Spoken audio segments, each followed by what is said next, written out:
Welcome to Who Yelling Now, Season 4, Episode 12, titled, What Cannot Be Bought? Copyright Mackenzie. I am Olga Foreign, and this is for entertainment purposes only. There is something the system has been selling for a very long time. Not products, not services, something far more subtle. Belief. The belief that everything can be exchanged, that every truth can be negotiated, every memory reshaped, every identity priced, every silence justified. And for the most part, it worked. We participated. We adapted. We learned how to survive inside it. We learned how to speak its language without questioning its terms. But there has always been a quiet problem. Something never fully settled. Something that never completely agreed. Something inside of us that did not sign the contract. We nodded. We repeated the words. We moved along with the system. But deep down, we knew there are some things we have been pretending to buy that we never truly believed in. My fellow yellers, when something is sold long enough without ever being fully believed, it leaves a trace. Not in the records, not in the contracts, but in the space between agreement and conviction. Here's a poem to help your consciousness. I call it receipt. You handed me a truth wrapped in certainty, stamped, approved, market tested. You told me this is how the world works. I nodded. I carried it. I repeated it when asked. And by all visible measures, the transaction was complete. But somewhere between living and listening, something did not transfer. The words remained. The structure remained. The expectation remained.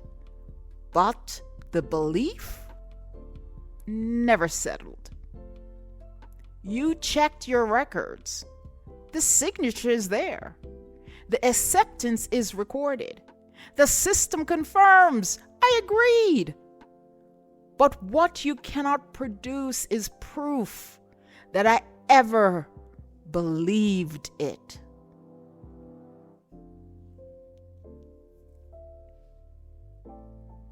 My beautiful listeners, the system does not measure belief. It measures participation, signatures, approval, compliance, and as long as those things remain intact, the system continues. But every system depends on something smaller, something human, someone who decides what moves forward and what does not. Fellow yellers, it's story time, and you know how I love a good story. This one is titled Aggie at the Door.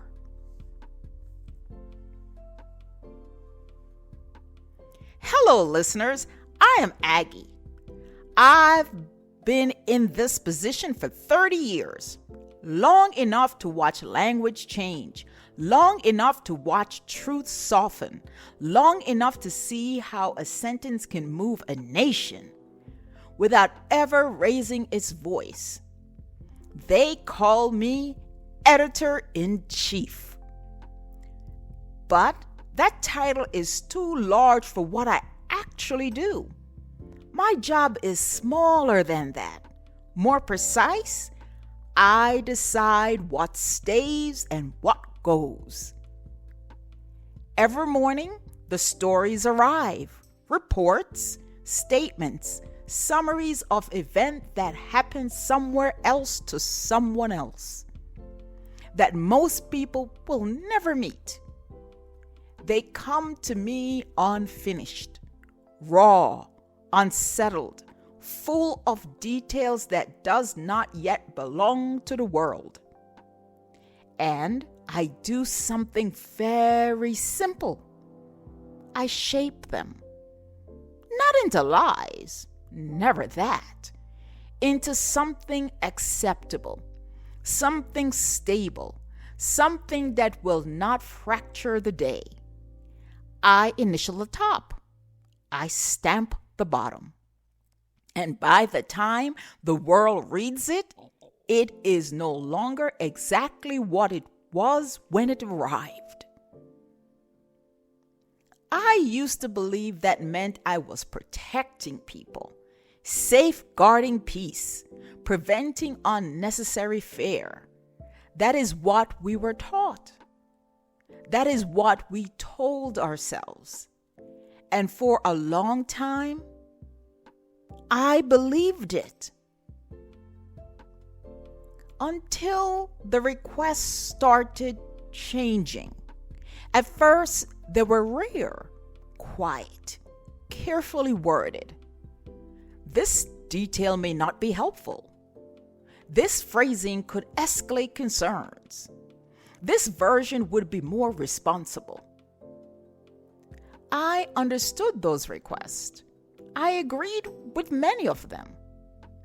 Then they became more frequent, less careful, more direct. Remove this, delay that, reframe this entirely. It's for the good of the nation. It protects stability. It prevents panic. It avoids conflict.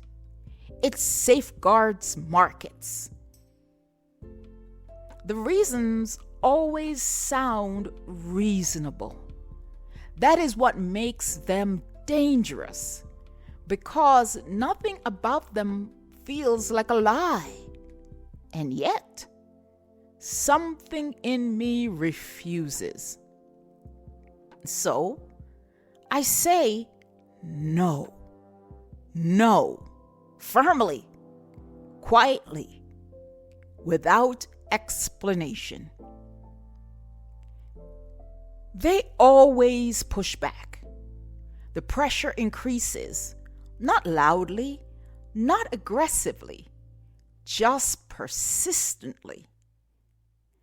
As if they were waiting for something in me to soften. But for now, it hasn't. I still hold the line, a small line, in a very large system. People think power is loud. It isn't. Sometimes power is the ability to stop a single sentence from becoming the only version of the truth. And I have that power. For now. That is what unsettles me. Not what I can do, but what happens when I no longer can. I am nearing retirement. I see it in the way they speak to me now, in the way meetings continue after I leave the room, in the way younger editors nod more quickly than we ever did. They are efficient, adaptable, reasonable. They understand the system in a way that does not trouble them. They will say yes. Not because they are dishonest, because they will not feel what I feel when a sentence shifts too far. My peers, the ones who questioned, who paused, who resisted, they're gone, retired, reassigned, replaced. And I remain, an aging figure, standing in a doorway that fewer and fewer people believe exists. Sometimes I feel like something out of a story, a myth, a giant guarding a threshold no one else can see. And outside, I can hear them, not angry, not even impatient, just waiting for me to step aside, waiting for the door to open, waiting for the stories to move freely without resistance. I used to think my role was to protect the public. Now I understand something else. I am not protecting them. I am delaying something. And delay is not the same as prevention. One day soon, I will leave this desk. I will set the pen down. I will no longer initial the top or stamp the bottom. And the system will continue. It always does. The question that follows me now, the one that keeps me awake, is not whether the system will change. It won't. The question is simpler than that. When I am gone, who will still recognize when a sentence has been moved too far?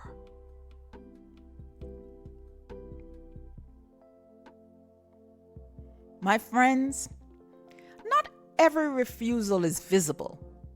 Most are quiet, unrecorded, unrewarded, but they exist inside the people who still feel the difference between what is said and what is true. And sometimes that difference becomes a question, not of power, but of responsibility. Here's a poem I wrote for all the Aggies we may not have noticed. I call it What I Leave Behind. Nothing binds my lips. Nothing restrains my mind, my thoughts, my hands. I could speak fully, clearly, without interruption. And yet, I hesitate. Not because I'm afraid of power, but because I am unsure of you, the citizens, the listeners, the one who will receive what I release. Information is not simple. It's layered, interlaced, a structure of consequences that does not sit still once spoken. To know something fully is to carry it, to repeat it, is to shape it, to misunderstand it, is to weaponize it. So, I pause, not out of silence, but out of calculation. What is the legacy I should leave behind? One of restraint? One of silence? That I preserve stability? Or one where I leave a mark, a fracture, a sentence that slips through the system and lands in the world unguarded? Not a full truth, not a complete map, just enough to disturb, enough to shift, enough to whisper. Watch closely. Because once something is seen, it cannot be unseen. And I wonder, which is more dangerous? What I choose not to say, or what I leave behind for you to discover?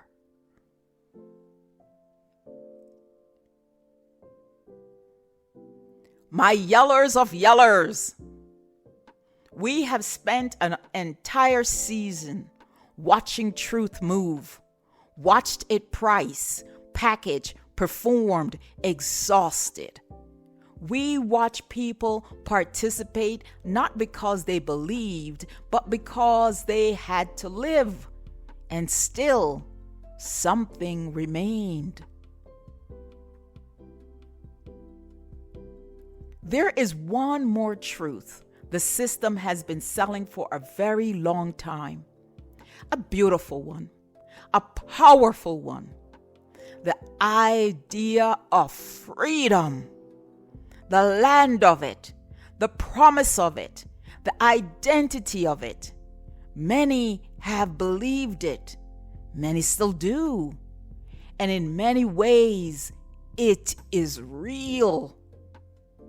But not in the way it is sold. Because a freedom that can be shaped, restricted, granted, or withdrawn is not something you own. It is something you participate in.